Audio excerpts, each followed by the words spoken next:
Welcome to Make Ready with the Experts, your go-to podcast from Make Ready TV. I'm your host, Fernando Coelho. Sit back and enjoy as we delve into the gun world and talk with experts in their given fields of expertise.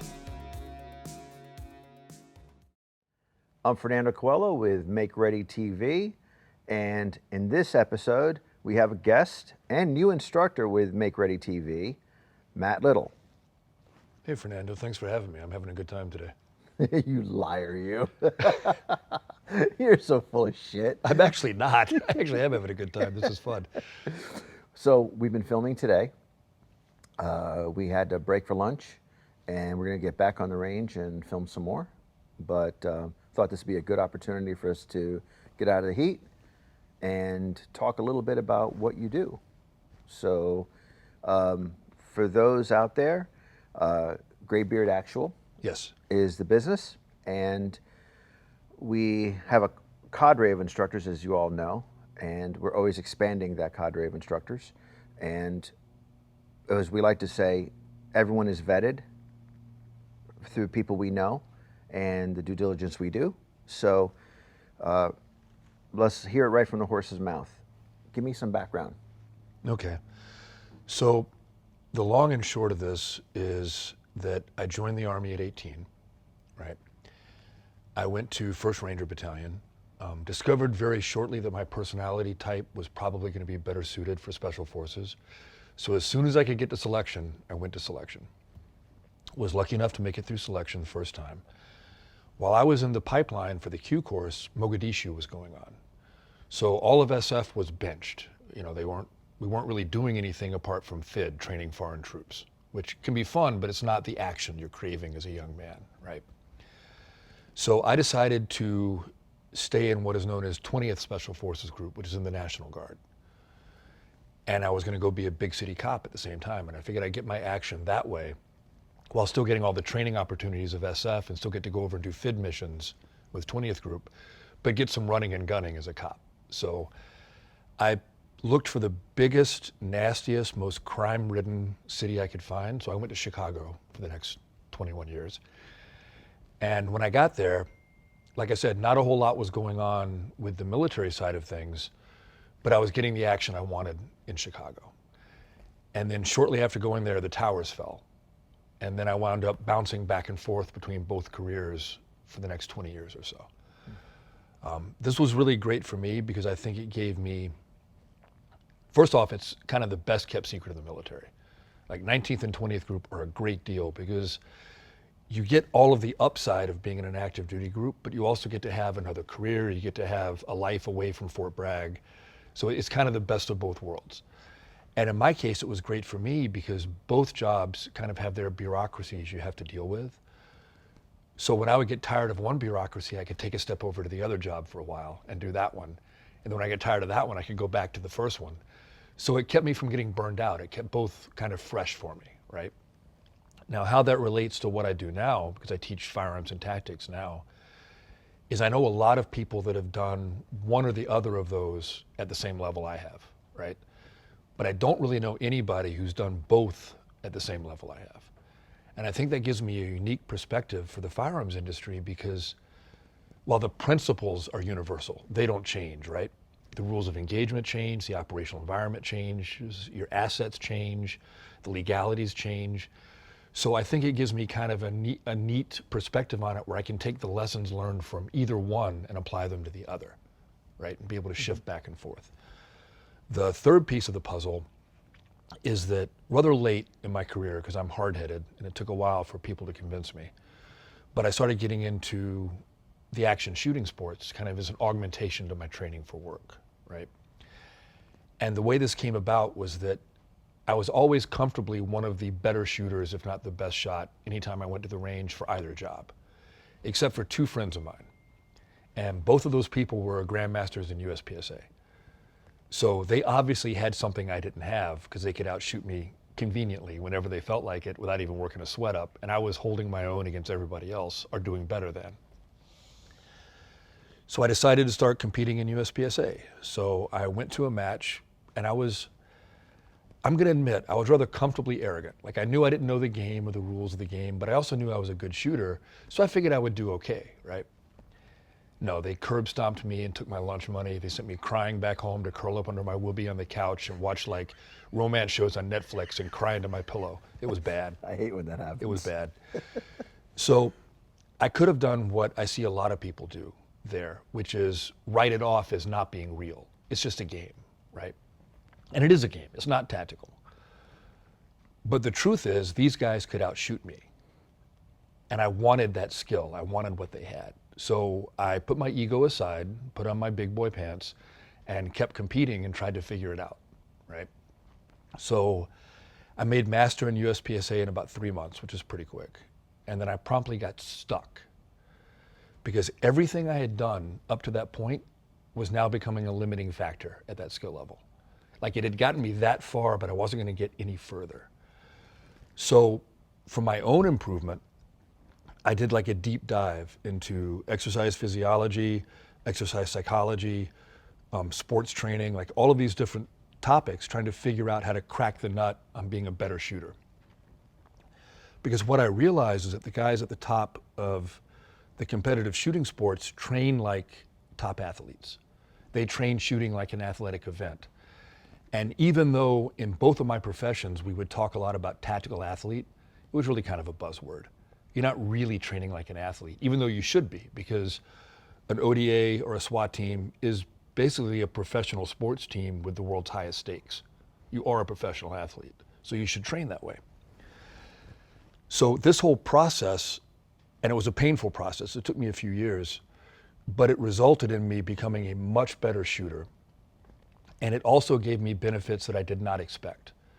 Like competitive shooting, even though it's not tactical, made me better at CQB because it improved my processing speed. It made the shooting more subconscious. It allowed me to evaluate problems when things go wrong or sideways much quicker and make the appropriate response. So even though they're not the same tactically, it made me better at it.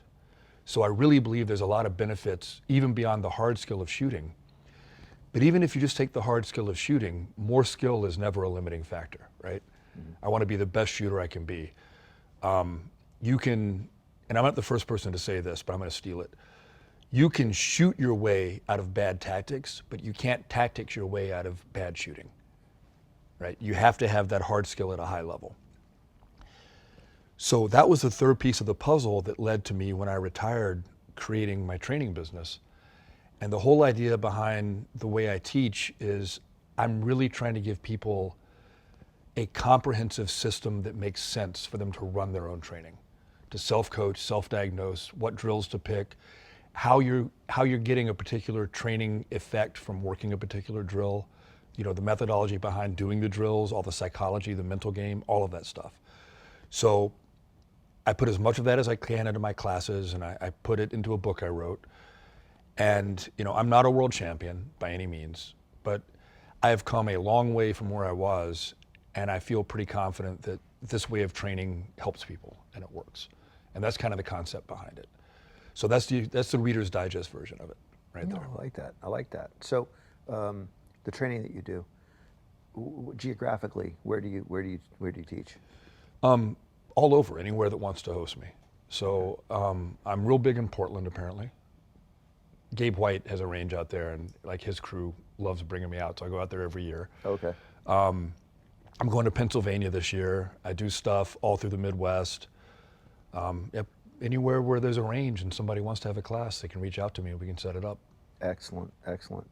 Now, out of curiosity, I know there's been a big change, a big shift towards dot optics on pistols. I know from a training perspective, everyone's running dots now. Yep. Law enforcement agencies are going to dots. From a civilian perspective, what are you seeing showing up in your classes, the students? So this is an interesting topic, and if you don't mind, I'm going to kind of sidebar a little bit too, because I think there's a lot here, right? So first off, to answer your question, when I first started doing this 5 years ago, when I retired, I would get maybe a third of the class would have an optic. And these were the guys that were kind of cutting edge in their thoughts, right? Because they were paying me money to come to a class. Now I get maybe one or two in an entire class that has iron sights, and everybody else has an optic. So that's how prevalent it is among people that train. I was a very early adopter of optics on pistols because I'm old enough that I remember the arguments about red dots on rifles. So I knew who was going to win because all the arguments being made against them were the same arguments we made against them with rifles, right? Now, I mean, there's differences with the durability factor, of course, but modern optics are getting pretty durable, and you just kind of have to accept the fact that you're going to have a spare, you know, and you send it back for warranty when you break it from the recoil and you put the spare on. I love having an optic on a pistol for a variety of reasons, but the primary reason is not the one I think most people would think. So learning how to shoot is very much a visual and kinesthetic input activity, right? So what I mean by that is the more I can see and the faster I can see it, the more I can learn about what I'm doing wrong and the easier I can fix it. Have you ever noticed how when you go from an iron sight gun to a dot gun, you're seeing all this movement you didn't see with the iron sights? That movement's there with the iron sights, you just can't see it because of the sighting mechanism, right? So with the optic on the pistol, I can see what that dot is doing and I can see what I'm doing wrong and diagnose much more easily than I can with iron sights. So that enables somebody who's actually plugged into their training and paying attention to improve more rapidly. Like when I taught my son to shoot when he was 12 or so, I started him off with optics. I didn't even start with irons because I figured he could learn easier with the optics than I could teach him with the irons, which is what I did, which is backwards from what most people would recommend. But I think that the more input I can process from the gun, the more I can learn from every round I fire, and the better I can get more efficiently and more quickly. Now, so we have most of the people now showing up with dots. I will assume then they're almost all 9mm, mid-size, polymer frame, striker fired pistols. That and 2011s, yeah. Oh, you see 2011? I see a lot of 2011s, yeah. Okay. So, in 9mm. Yes, in 9mm. We're both from the same age group where back in the day, it was 9 versus 45. You know, there was always that back and forth. Yep. Then 40 Smith & Wesson came out. 356 TSW came out from Smith & Wesson. 357 SIG came out from SIG. And now the 40 Smith & Wesson, no one talks about it anymore. 10mm has had a resurgence for some reason. So I have my thoughts on 10mm. And I don't want to offend the cult of the 10mm because I don't want them coming to my house. They're very religious about this, and I respect that. We all have our faith. If you hand load or buy custom loaded 10mm rounds, you're getting the effects people talk about. But the 10mm they sell is not as highly charged as what you want to get those effects. Agreed. And they've actually done a study, I read it recently, where for bears, modern 9mm does a better job than 10. With factory ammo. I'm not surprised. With factory ammo. I do remember back in the day when Norma first came out with a 10mm, and the Bren 10 was the latest, greatest pistol. And I will give it credit, it had the greatest potential at the time. Then you had Smith & Wesson coming out with 10mm, Glock came out with 10, the Delta Elite from Colt, everyone had a 10. The problem was, as I recall, the Norma ammo, 1,200 feet per second with a 200 grain projectile. It was smoking, it was great.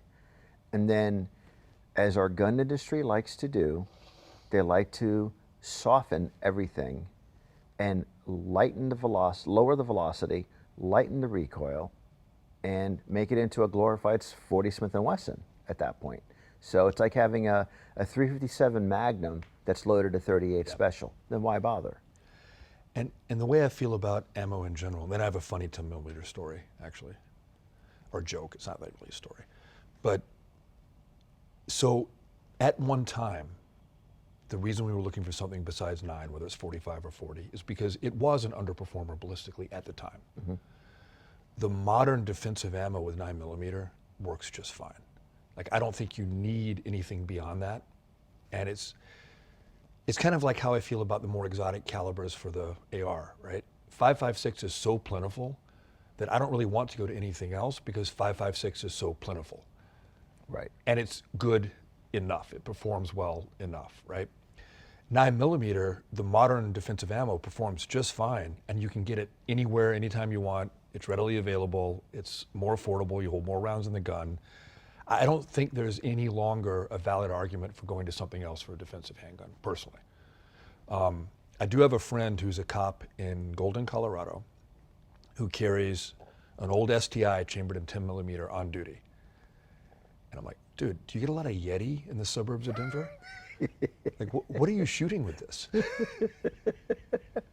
That is a rare anomaly right Yeah, there. he's a good guy. He's a good dude, but he's definitely in the cult of 10mm. See, now when you mentioned the 5.56, see, I'm of the opinion that they got it right before that. The AR-10 in 308 As a battle rifle.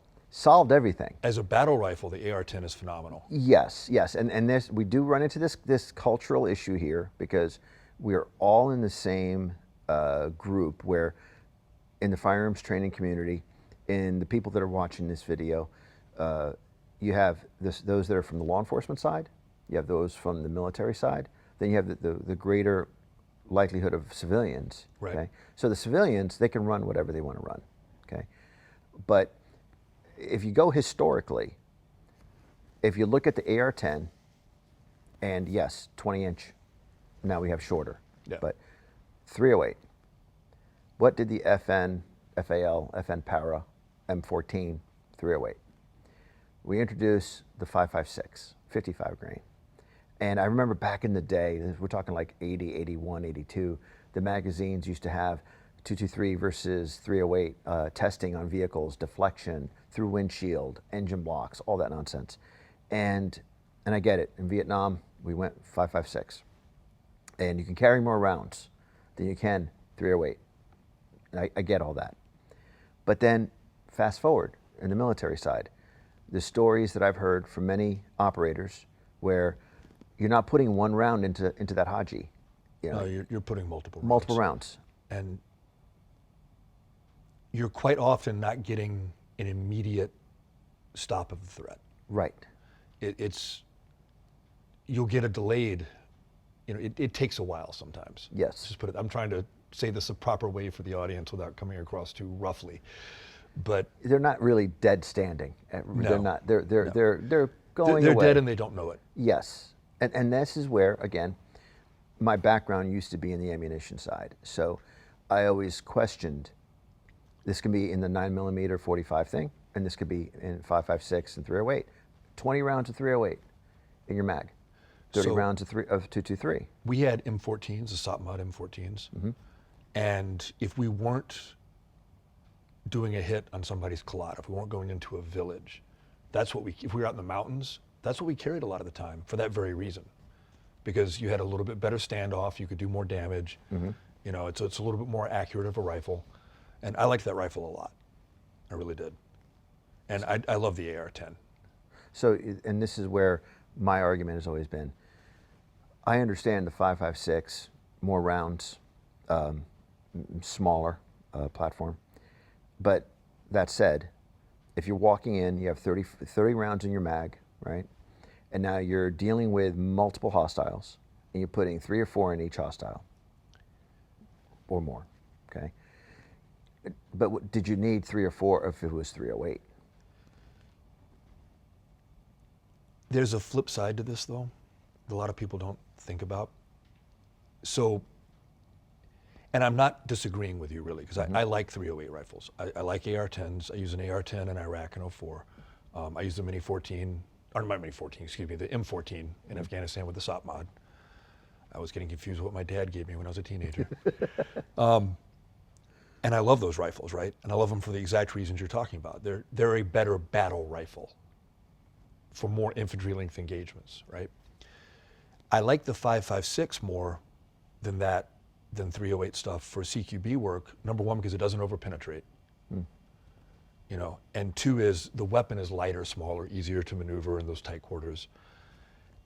And when you get in a shooting with someone inside a room, you're not just going to put one round in them. I don't care what you've got in the gun. Like you're going to put a few rounds in him because you want that guy to go down because he's as far away as we are. So that's not really a factor the same way. Right. Yeah, the first round probably did it, but you're still going to put 2 or 3 more in him. Right. It's just human nature. It's a valid point. Valid point. The frustration is when you see guys going in and they're dealing with hostiles that are not going down, and the amount of rounds they got to put into them. And sometimes I even think the industry is trying to reinvent the wheel because now we have so many options. We have the 6.8. SIG recently did the 277 Fury, the 300 Blackout. Yeah. There's been so many variations out there. A lot of these are great rounds. Yeah, there's nothing wrong with Yeah, it. the only heartache I have with them is that it's like a supply chain issue. There's just not as much of it available. I know I can get 5.56. Right. You know, so it's just, that's a factor as well that people don't, like if you get too exotic, then like, and this goes for weapon systems too, right? Like some guys love exotic weapon systems, like really tricked out things that nobody ever sees because they're so rare. But you gotta think about spare parts, you gotta think about maintenance, you gotta think about, you know, there's all these other sustainability factors that go into play. Right. That I think matter as much as the actual lethality factors. Maybe not as much as, but they matter a lot. Remember it was Rommel. Rommel said that tacticians win battles, but logisticians win wars. So that's something you got to factor in too. Right. And it's not that any of those rounds you just mentioned couldn't be the replacement for 5.56. They very well may be. They're just not yet. Yeah, I agree. And it goes back to the civilian side too. What is valuable or needed for the military side, and then to a lesser degree, the law enforcement side, has no application really for the civilian side when it comes to, is the civilian, are they going to defend their home? Yes, that's a scenario. Are they going to go out hunting? Yes, that's a scenario. Are they going to go out on a hit on a little bird and go in and do some, you know, we're going to breach a door and we're going to go take out these bad guys? No, they're not. It's like I get asked a lot in my civilian classes about teaching CQB for civilians. And I do CQB for law enforcement, right? And I always politely decline, not because I think that you shouldn't have that knowledge if you're a civilian. It's not that, right? It's that that's not, you don't need to know how to be part of a 12-man team assaulting a structure on a capture kill. That's not what you're doing. There are things that I can teach you about using the angles in your house and playing those angles and fighting your way through the house to get to your kids. But that's not the same mission as an ODA going in on a hit. And the tactics, the principles will always be the same. The principles of conflict are universal, but how you apply those principles is going to vary greatly depending on the context, right? Yep. And people get wrapped around the axle where they want to learn the latest, greatest, highest speed room clearing stuff. And I'm like, do you have 9 bangers? You know, do you have 11 buddies that live in your house that are going to be there when you get home invaded? Yeah. You know, do you have explosive breaching? Do you, I mean, it's not the same stuff. Yeah, exactly. Now I can take lessons learned from that and apply them to the context of what you need, and I'm happy to do that. But I see no reason to teach you those tactics because you're not going to use them. And people always make the argument about, you know, if the balloon goes up, and I think we were talking on the break about, you know, a recent movie discussing the same thing. And I'm like, I'm not saying you shouldn't have the knowledge, but it shouldn't be your primary focus. Your primary focus should be the things you are more likely to need. You have to do a needs analysis and figure out, you know, what is my, you ever heard of the 80-20 rule? Yes. What is my 80-20? You know, what do I need to work on the most? And then if I get good enough at that stuff, then maybe I can go to the window dressing. No, that makes total sense. And this gets to the training, the law enforcement training versus civilian training versus military training. When it comes to firearms training for the civilians, for the regular folks, I think it's most critical that they learn the fundamentals. They learn how to actually draw from their holster, proper sight alignment, proper grip. But then after they figure out, okay, I can draw from this holster that I just, they bought their new pistol, say it's a Taurus, and they just bought their new holster outside the waistband. I'm not going to get into the appendix carry and all that, okay? And then they bought some ammo and some spare mags. Okay, now they got their basic kit that they need to do what they got to do. Well, I think that at that point, what is probably the most critical that they should be learning from you and other instructors is, how do I draw from that holster? How do I get my grip on that pistol from the holster? Now, how they present it, sight alignment, and if they're running a dot, how they're going to get the dot on the target. Yeah, proper index. And then when the gun jams, because for whatever reason, there's pocket lint, a Q-tip, a gummy bear, because they never use this gun, or ammo, or whatever. Yeah. If it fails to go bang, what are they going to do to clear the weapon and bring it back into action? And then also, what if they have to do a reload? Yeah. And actually be able to present or actually bring the firearm, in their work zone and reload, stay in the fight. And then at that point, technically, the fight is over. Hopefully they're victorious. That's the scenario I think that they should be training for, but that's not Gucci. Mastery of any craft involves primarily the basics done well under pressure, consistently and reliably at a high level of skill. Mm-hmm. That is mastery of a craft. All of the fancy stuff, it's like the 80-20 rule, like we talked about. You spend 80% of your training time working on the 20% of things that give you the biggest bang for the buck. Right. And you spend 20% of your training time working on the 80% that give you the less bang for your buck. So, like, that's very true for firearms work. Like, that you need to spend the bulk of your time. Like, even now for myself, like, my training sessions involve, a lot of stuff on recoil control, a lot of stuff on trigger presses, a lot of stuff on target transitions, working on draws and reloads. I'll do other stuff too. I'll do stuff that looks fancier also. When you really look at the fancier stuff, you know what it is? All it is complex combinations of what I just said. Yes.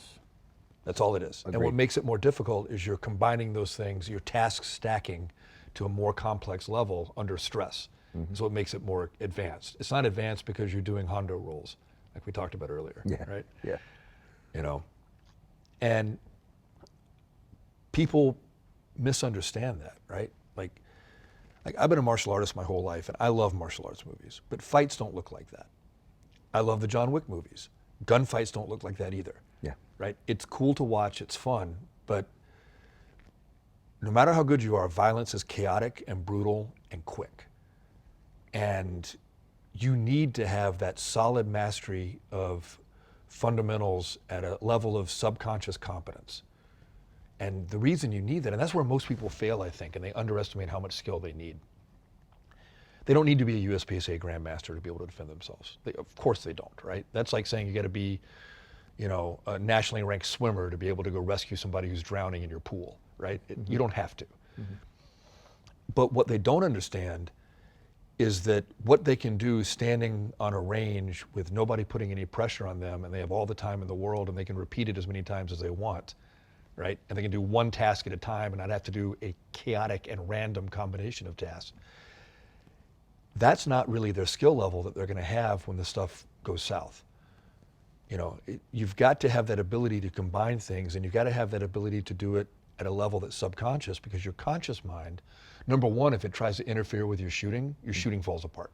Right. Shooting is like the most zen thing there is. The more you try to force it, the worse you get, right? But the other thing is that my conscious mind has to be able to evaluate the situation, make tactical decisions, communicate, all of the other things that are important. Because it isn't just pulling the trigger. As much as pulling the trigger is very important, there are other things that have to happen. And those are what your conscious has to be able to do while your subconscious is just running that program for the shooting. And that's the level you have to get to, I think, to be able to confidently and competently defend yourself and others. That makes total sense. Makes total sense. And I think more people need to practice. I think more people need to get on the range. Yep. Whether it's an indoor range or outdoor range. I think probably one of the biggest problems I've ever seen in the years of us doing instructional videos is people will read the articles, they'll watch the videos, yep, and then they're going to go out and go get an ice cream, or they're going to go take their wife out to dinner, but they never went to the range to practice those fundamentals and to establish that skill set. And the good news for practice is that if you understand what the gun does in live fire, and that takes a while. So I'm not saying you can do this as a pure beginner, right? But once you get to the point where you know what the gun wants to do when the live bullets are in it going off, you can literally do everything in dry fire you do in live fire except polish your recoil mitigation. Everything else, every single piece of this can be done without a single bullet, without spending a penny. Now you need to validate it in live fire. And obviously more live fire training is better than less to a certain point, right? I think you can't overdo it, but more is better than less. But if you're on a budget or you're tight on time, how hard is it to keep an unloaded gun and a holster in a room with you never put any ammo in that room. And if you have 15 minutes, walk in, throw the holster on and do 15 minutes of dry fire, take it off and walk back out. No matter how busy you are, you can find 15 minutes a day to dry fire. Oh, I agree. I agree. It's the same argument that could be made for working out. Yep. It could be the same argument for anything that's a task that you need to do on a regular basis to either get healthier, hone your skills, or just give you better fundamentals and make it so that when something does happen, you're able to react to it without thinking about it. I mean, it's Bruce Lee said it in one of his movies, something to the effect of, he does not hit, it happens all by itself. Yeah. You know? Yep. You're going through the motions without thinking about it. Whenever I shoot really well in practice or at a match, I always have this experience where I'm simply observing what's happening. Mm-hmm. Like my conscious mind isn't interfering with the shooting in any way. I'm just like, it's like I'm watching a movie. And, you know, sports psychologists call that the zone or a flow state. Martial artists call it mushin or no mind, right? And it's the same thing. It's this way of describing this peak performance mental state that you can get to if you train it the right way. And that is the key for high level performance, is being able to get to plug into that mental state. You know how people, after they're involved in a shooting, talk about time slowing down? I don't think that's the right way to articulate it. Because for me, and this might have been influenced by like my martial arts background, right? But for me, it always felt like it was timeless. So in other words, it wasn't like things were going slow. It was like there was just this one moment, and that one moment just kept stretching out. Mm-hmm. And I was just watching everything happen. And that's where you get your best performance. That's where I got my best performance when I was fighting competitively. It's where I got my best performances in training in the military. It's where I got my best performances in the real world, was when I could just let my conscious mind do something else that it needed to do, and let the shooting or whatever athletic activity I was doing just happen. Just allow it to happen. Now, in training, you have to consciously influence it or you don't improve. It's like when you're hammering out build drills in training, right? Mm-hmm. Like that's the time to have your conscious mind tell yourself, go faster or do this or do that. But when it's time to display your skill, you have to just allow it to happen. Otherwise you'll mess it up, especially under stress. Yes, I've seen guys do that in matches where, and we're talking like master shooters. Oh yeah. Where they, for some reason, they something gets in their head and they look at someone else's shooting and they just had a better score than they were hoping they were going to have, and they turn the heat up a little too much. And it just falls apart. Crash and burn. Just falls apart every time. Yes, and they're no longer down 0 and they're not happy. Yep. And it's because they let an outside source fuck with them. Yeah. And then they cranked it up too much. When the test happened, right? When the moment happens and you're put to the test, you're not going to be any better than you already are. Mm-hmm. You know, everybody loves it in the Hollywood movies when the underdog all of a sudden digs deep, and because they're pure of heart, they find this new level of skill. That never happens in the real world. It makes for a great story in Hollywood. Yeah. I love the old movie Vision Quest too, but he'd have gotten his butt kicked in real life because that doesn't happen in the real world, right? You build the skill before you get tested. And when you get tested, you have to just allow the skill to manifest itself. You just have to let it happen, mm-hmm. right? Because digging deep and pushing is just going to make you make mistakes. I agree. So now we need to get more people out there training. Yep. We need them getting more time on the range. And hopefully, through the videos that we've been offering and through the training that you're offering, they'll be able to practice at home, then go to the range and be better prepared for the hands-on training. Because I like to think it as we're priming the pump to get someone on the flat range so they have a certain level of skill set or knowledge because they watched it on a video. They watched what, for instance, what you're saying a drill is going to be, how they should handle their firearm. So at least it's already in their head, so that when they finally go to a class, okay, yep, I remember that. Oh, I remember what he was saying, you know. I would go even a little bit further, because I would say, like, we'll take this like on a kind of a philosophical bent, right? Everybody talks about, you know, how to live a fulfilled life or be comfortable with yourself and, you know, all this self-help talk stuff. I truly believe that human beings are the most like satisfied with themselves when they're working hard on improving at something. You know, when they're being tested, when they're training hard, when they're working hard, when they're being tested. And I could be biased, I spent my whole life living that way, right? Like even the title for my book is The Way is in Training. Like but I really think that that's the key. And it's not just that training is the key to being good at something, it's that training is the way you find out more about yourself and what you're made of and who you are and what your character is. And improve those things as well through the vehicle of whatever it is you're working on. Mm-hmm. Whether it's shooting, whether it's Brazilian Jiu-Jitsu, whether it's skydiving, you know, it could be anything, you know. But working hard to be good at something and finding some way to challenge yourself and test yourself, I think has benefits far just beyond self-defense. I agree. I agree. Well, I appreciate the time that you were here. We have to get back out on the range. Does this mean I get to shoot some more? Do we have any ammo left? I think we do. You didn't shoot it all, did you? Not yet. I'm trying, though. Yeah, I wish they sent more. I appreciate you coming out. Now to our audience, Graybeard Actual, you need to take a class, you need to sign up for a class, you need to seek him out. You will see him on our website. He's doing content and training tips with Taurus, so check him out. And in the meantime, we need to make more of those videos. Let's get to work. Excellent. Be sure to visit MakeReady.tv and subscribe today. You'll have access to all our exclusive videos, streaming to you on any device, anywhere, anytime.